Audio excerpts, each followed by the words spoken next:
আসসালামু আলাইকুম। হুমাশা রান্নাঘরে সকলকে স্বাগতম। আজ আমি তৈরি করতে যাচ্ছি চিরা এবং সবজি দিয়ে তৈরি খুবই মজাদার একটি রেসিপি, যেটা হলো চিরার পাকোড়া। তো ঘরোয়া কিছু সবজি দিয়ে আর মশলা দিয়ে কিভাবে খুব সহজে অল্প সময়ে একটি মজাদার রেসিপি তৈরি করা যায় সেটা আমি আপনাদের আজকে দেখাবো। তো চলুন শুরু করি। প্রথমে আমি এখানে একটি মিক্সিং বোল নিয়েছি, চিরা নিয়েছি, সাথে সবজি নিয়েছি আমি। তো প্রথমে আমি মিক্সিং বোলের মধ্যে 1.5 কাপ পরিমাণ চিরা দিয়ে দিচ্ছি। তো চিরাটা দিয়ে আমি চিরাটাকে বেশ 3-4 বার এটাকে ধুয়ে নিয়েছি পানি দিয়ে পরিষ্কার করে। তো তারপরে ধুয়ে নেওয়ার পরে আমি এখানে 1/2 কাপের একটু কম পানি ব্যবহার করছি। চিরাটাকে আমি ভিজিয়ে রাখবো কিছুক্ষণের জন্য। তো পানিটা দিয়ে আমি এটাকে 10-15 মিনিটের জন্য ভিজিয়ে রাখছি। আর এখানে আমি নিয়ে নিচ্ছি 3টি সিদ্ধ করা আলু। আলুগুলো আমি হাতের সাহায্যে বেশ ভালো করে ম্যাশ করে নিয়েছি। তো দেখতে পাচ্ছেন চিরাটাও কিন্তু ভিজে গেছে। আমি 10 মিনিট পর ফেরত এসেছি। তো এখন আমি এর মধ্যে একে একে জিনিসগুলো দিয়ে দিব। তো আমি প্রথমে ম্যাশ করা আলুটাকে দিয়ে দিচ্ছি। তো আলুটা দিয়ে দেওয়ার পরে আমি এখানে একে একে সবজিগুলো অ্যাড করে দিব। এখানে আপনারা যে যার পছন্দ মতো সবজি কিন্তু ব্যবহার করতে পারেন। তো আমি প্রথমে দিয়ে দিচ্ছি এখানে 2টি পেঁয়াজ কুচি, তারপর দিয়ে দিচ্ছি এখানে আমি 2টি কাঁচামরিচ কুচি করে রেখেছি সেটি। তারপর এখানে আমি দিয়ে দিব, আমি এখানে গাজর কুচি করে রেখেছি একটি, দিয়ে দিব ফুলকপিটাও আমি অনেকটা কুচো কুচো করে নিয়েছি। এখানে আপনারা চাইলে যে কোনো সবজি ব্যবহার করতে পারেন আপনাদের পছন্দ মতো। আমার হাতের কাছে এগুলো ছিল তাই আমি এগুলো দিয়ে তৈরি করছি। আর আমি এখানে নিয়েছি বাঁধাকপি কুচি। তো আমি এগুলোকে সব কুচি করে ধুয়ে পরিষ্কার করে রেখেছিলাম।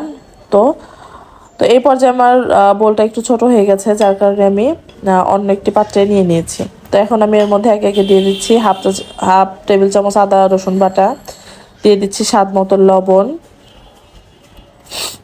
দিয়ে দিচ্ছি হাফ চা চামচ হলুদের গুঁড়া, দিয়ে দিচ্ছি হাফ চা চামচ মরিচের গুঁড়া। ঝালটা আপনারা নিজেদের পছন্দ মতো কমিয়ে বাড়িয়ে নেবেন।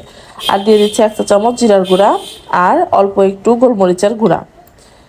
এখন আমি দিয়ে দিচ্ছি 1/3 কাপ পরিমাণ বেসন। এখানে বেসনটা আমি আগে 1/3 কাপ দিলাম, পরে লাগলে আমি এখানে অ্যাড করব। তো এখন সবগুলো উপকরণ দিয়ে হাতের সাহায্যে বেশ ভালোভাবে এটাকে মিশিয়ে নিতে হবে। তো এটা মাখানোর সময় কিন্তু একটু শক্ত হাতে মাখাতে হবে, একটু ভালো করে চেপে নিয়ে। তো একটু মেখে নিয়ে তার মধ্যে আমি ধনিয়া পাতা কুচিটা অ্যাড করে দিলাম।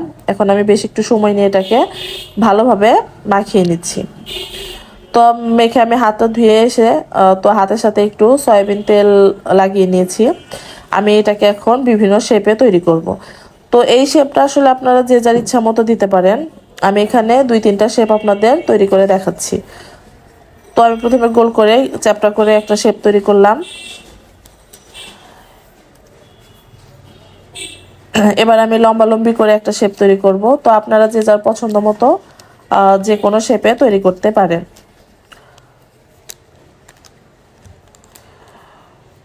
তো আমি এভাবে করে সবগুলো মিশ্রণকে এভাবে আমি বিভিন্ন শেপে তৈরি করে নেব। তো দেখতে পাচ্ছেন আমি মোটামুটি সবগুলো তৈরি করে নিয়েছি। এখন চুলাতে একটি কড়াই বসিয়ে দিয়েছি এবং এর মধ্যে তেল গরম করতে দিয়ে দিয়েছি। এখানে আমি ডুবো তেলে এগুলো ভাজবো। তো তেলটা গরম হওয়ার পরে আমি একে একে এর মধ্যে সবগুলো দিয়ে দিচ্ছি। তো আমি এখানে অল্প পরিমাণ দিয়ে দিলাম। তো এই পর্যায়ে কিন্তু চুলার আঁচটা অবশ্যই মিডিয়াম রাখতে হবে। হাই ফ্লেমে দিলে তাড়াতাড়ি পুড়ে যাবে, কিন্তু ভিতরে ঠিকঠাক সিদ্ধ হবে না, যেহেতু এর মধ্যে সবজি আছে। তো আমি 2-3 মিনিট পরে উল্টে পাল্টে দিচ্ছি। তো এটা একটু একটু পরে কিন্তু উল্টে পাল্টে দিতে হবে। তো দেখতে পাচ্ছেন আমি এটা 4 থেকে 5 মিনিট ভাজার পরেই এরকম রং চলে এসেছে। তো আমি এখন এটাকে তুলে নিব একটি বাটিতে। তো দেখতে পাচ্ছেন কালারটা কিন্তু মোটামুটি গাঢ় বাদামি রঙের হয়ে গেছে। তো এখানে ক্যামেরার জন্য আমার পাকোড়াটাকে একটু বেশি কালো দেখাচ্ছে, আসলে কিন্তু এরকম না। তো তো যাই হোক, ভিতরে কিন্তু অনেকটাই নরম নরম আছে আর উপর দিয়ে অনেক ক্রিস্পি। তো আসলে দেখতে আর খেতে দুটোতেই অসাধারণ। তো দেখতে পাচ্ছেন অরিজিনাল কালারটা কিন্তু এরকম হয়েছে ওখানে, আর ব্যাকগ্রাউন্ডের জন্য ওরকম কালার দেখাচ্ছিল। তো যাই হোক, আমি এখন এটাকে সস দিয়ে পরিবেশন করব। আর এই জিনিসটা কিন্তু খেতে অসাধারণ। বিকালের নাস্তা হোক বা আসছে রমজান মাসে আপনারা ইফতারিতে এই আইটেমটি তৈরি করে রাখতে পারবেন। দেখবেন বাসার সবাই কিন্তু অনেক পছন্দ করছে আপনার এই রেসিপিটি। আর অবশ্যই আমাকে কমেন্ট করে জানাবেন। তো আমাকে অবশ্যই কমেন্ট করে জানাবেন যে আপনাদের ভিডিওটা কেমন লাগলো। আর ধন্যবাদ সবাইকে আমার ভিডিও দেখে আমার পাশে থাকার জন্য। আর আমার ভিডিও ভালো লেগে থাকলে আমার চ্যানেলটাকে সাবস্ক্রাইব করে দিন, আর পাশে থাকা বেল বাটনটি ক্লিক করে দিন সবার আগে ভিডিও নোটিফিকেশন পেতে। ধন্যবাদ সবাইকে। আল্লাহ হাফেজ।